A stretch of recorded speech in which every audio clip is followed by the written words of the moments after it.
Good day to you people of the internet. We're going to be doing something a little bit different today. I recently found an Elecom huge trackball, which I believe to be the spiritual successor to the Microsoft ergonomic trackball on Amazon recently. From what I've gathered, it came out July of this year, which is really exciting because since mine died 8 or 9 years ago, I've never really had anything that even came close to what that trackball was.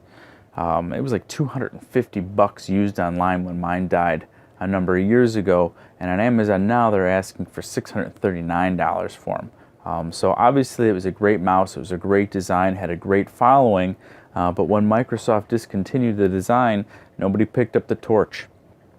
So again, we're going to be unboxing and reviewing the Elecom huge trackball, but I want to give you some brief history, my history with trackballs in general.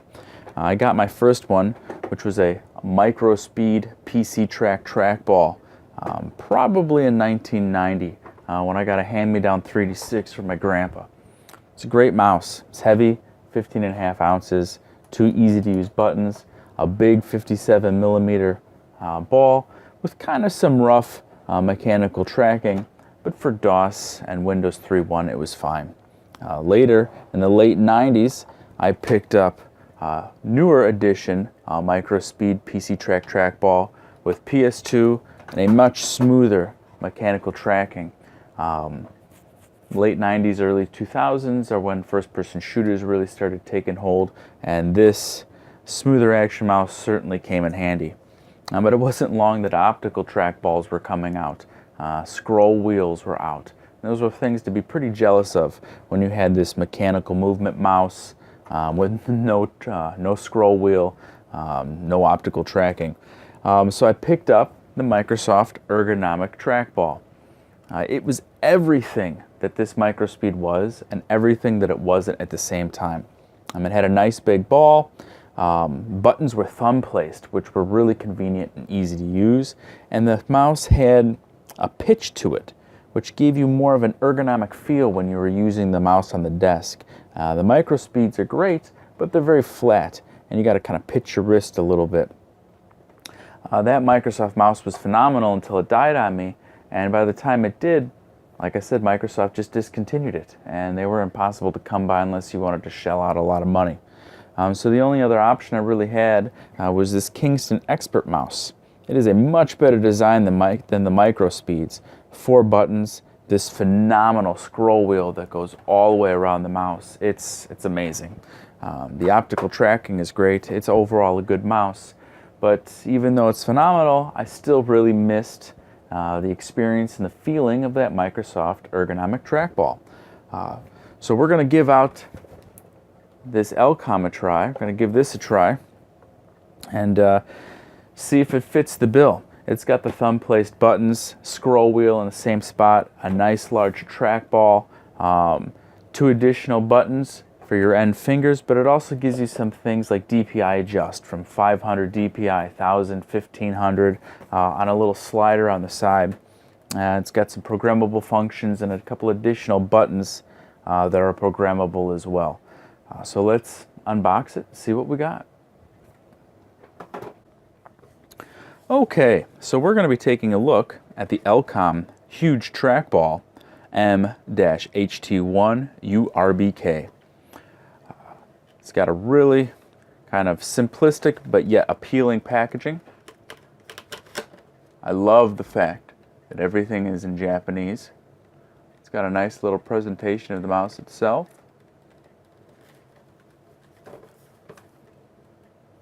Well, according to the manufacturer, it's about 9.4 ounces, a little over 7 inches long, has a 52mm trackball, and has some really nice features like a DPI adjust switch between 500, 1000, and 1500 DPI. There's 8 bindable mouse keys, cutting edge responsiveness, tilt wheel design, synthetic ruby support bearings, precision pointer speed, and wide scrolling wheel. Well, the specifications sure sound impressive. Like I said, this is the wired version. I know they also have a wireless version, but for my setup, wired looks best. So let's pull it out and see what we got.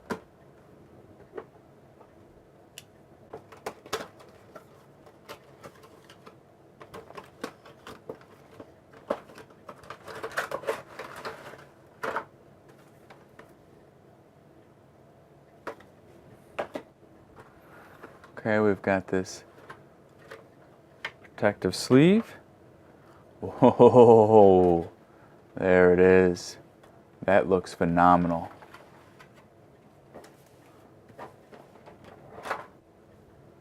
Got some literature that came with it.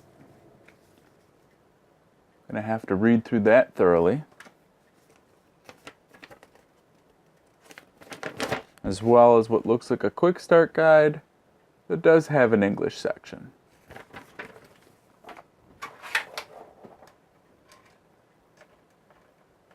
Standard USB.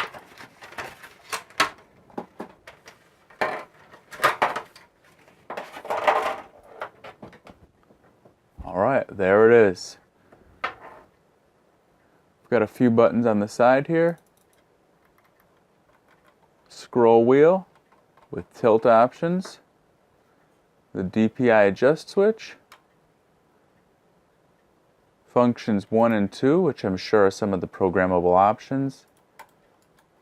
And then 2 additional buttons here on the far right. Oh, that's nice. As you can see, your hand is going to sit on it a little more tilted than, say, the full-on flatness of the Expert mouse.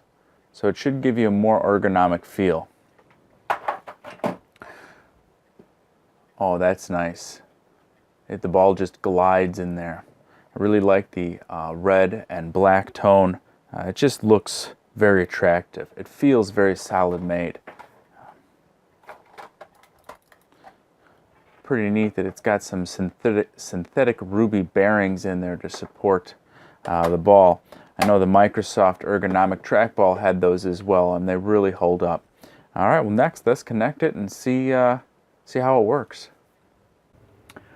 Okay, according to the Quick Start Guide, we can get this mouse installed and working in 3 easy steps. Step 1, start the PC. Check. Step 2, insert the USB connector of the product into a USB port on the PC. Check. Step 3, the driver will automatically be installed and you will then be able to use the trackball. Check. Excellent.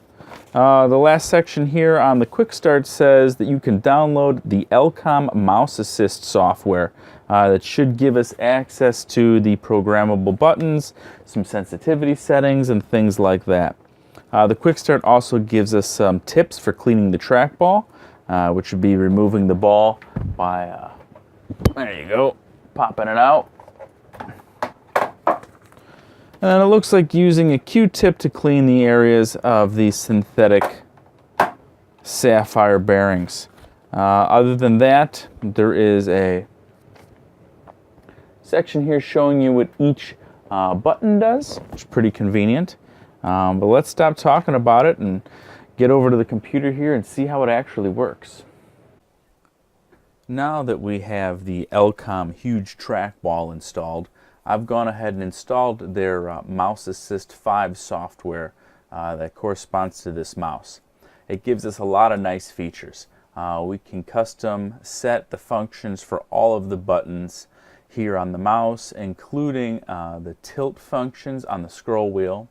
It looks like we have some number of revolution options for the scroll wheel, which is pretty cool, along with mouse speed sensitivity and horizontal scroll sensitivity. It also has something new I'm unfamiliar with called allocated gesture control functions. And I really haven't taken a look at that too far yet, but one function I do want to change immediately is the function of button 6. Right here, it'll be the button that my kind of pointer finger rests on. And I'd like to give that the same functionality as the scroll click or center mouse button. It's something I find myself using a lot when I just want to open up secondary web pages really quick. The center mouse button will do that for you, and usually I find that being on a scroll click is inconvenient.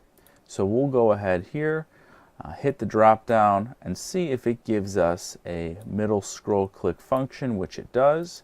Let's apply and see how that ended up working for me.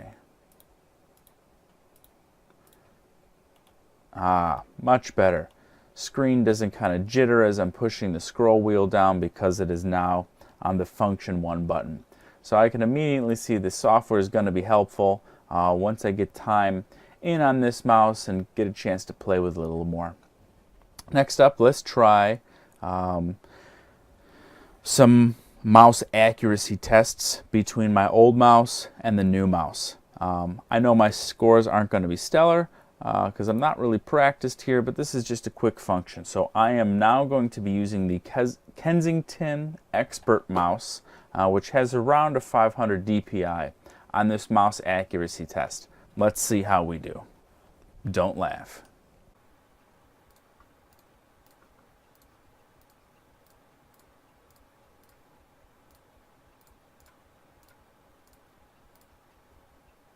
Not bad. 15 targets clicked, 0 missed clicks. Not a horrible run. Let's try it again with the 500 DPI setting here on the Elecom Huge Trackball.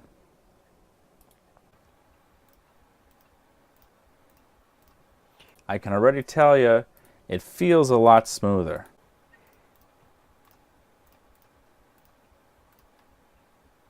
"15 targets, 1 missed click." Alright, not horrible. Let's jack it up a little bit to the 1000 DPI on the ball and see if we can get that score just a little bit better.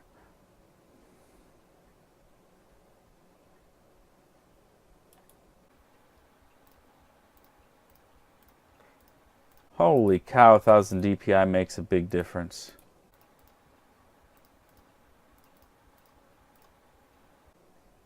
Alright, 15 targets, 2 missed clicks. I am definitely not used to the extra resolution on the ball. That's going to be awesome when it comes to gaming. Speaking of which, let's throw it back on the 1000 and do a trusty little test here on a Half-Life 2 demo of the Lost Coast.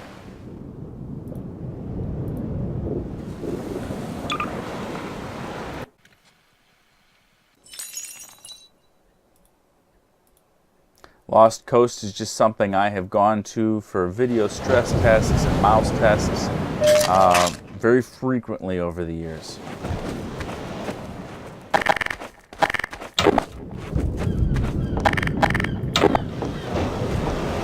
Hey! You there? Wait a minute now, aren't you? You are. You're All right, that let's skip ahead scientist to some chap, action. Friedman. Alright, there's going to be some guards up around the bend. Let's see what I can probably do here.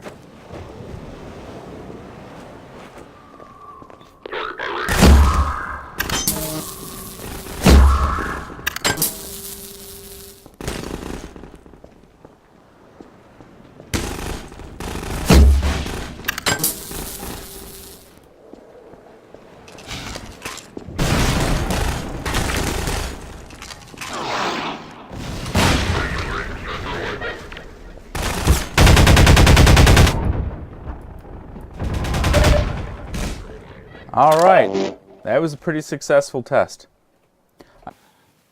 Well, that was a fun test. The Lost Coast is a great tech demo that Valve put out a number of years ago, and it's just a nice, small, easy little 20-minute trip down Valve's memory lane that I can punch through with any kind of hardware when I want to test out a new keyboard or something like a Nostromo gamepad or a new mouse or whatever.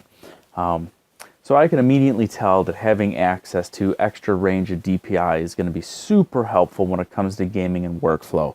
And just the fact that it's got a nice, easy to access slider switch here between the 5, 1000, and 1500 DPI is nice. It really is.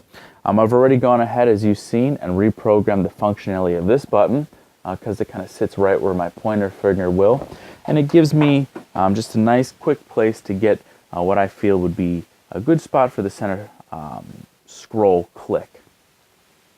I'd like to take some more time with this, a few more days, really have a chance to try some games out with it, get some of this video edited up with it, and then I'm going to come back and kind of give you guys my final review of how I feel that this holds up as a spiritual successor to the Microsoft Ergonomic Trackball, if I feel it's going to be a good replacement to the Kensington Expert Mouse, which is a just tried and true model, and if there's any things I would change about the Elecom.